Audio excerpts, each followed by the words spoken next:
The man who loves walking will walk further than the man who loves the destination. Today I'm going to talk about habitual construction, creating habits.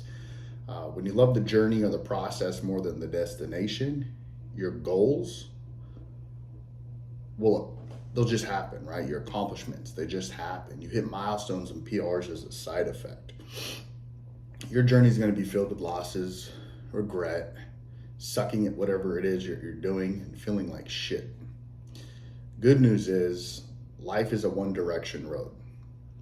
When you look back and see the path disappearing, aka the path, you have to understand that there's no point in looking back. The past is the past. Look at it as a graveyard, right? And the graveyard's not to be dug up. In order to remain moving forward, you need to develop a sense of a habitual construction, creating daily habits that pretty much guide you on your journey to reaching your goals, right? Octavia Butler puts it in more perspective when he says, forget inspiration, a habit is more dependable.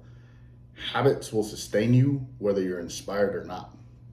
Kind of talking about discipline as well too, but we'll get into that a little bit later. With habits comes discipline, like I said, and that's something that we can touch on in another video.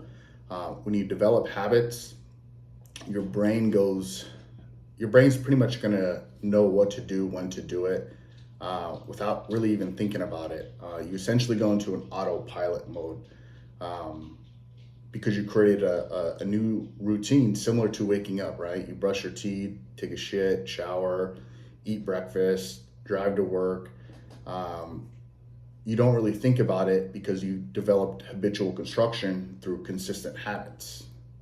Mark Twain says a habit cannot be tossed out the window. It must be coaxed down the stairs one step at a time. Essentially, this isn't an overnight thing or something that you can do in a week. This is a skill set you need to groom constantly. Be patient, be intentional. But in most cases, roughly 30 days or so, you can start developing those new habits.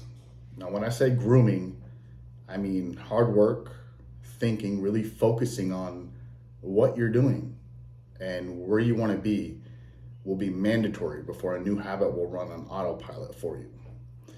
As a leader, as a life leader, creating good habits for others to emulate is a great skill set to get others to look up to you, seek advice, opinion, and create a following, etc., if that's what you're looking for.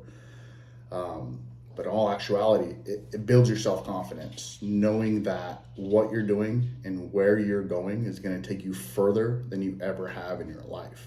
With good habits comes greater outcomes and a more fulfilled life. Life leadership starts here.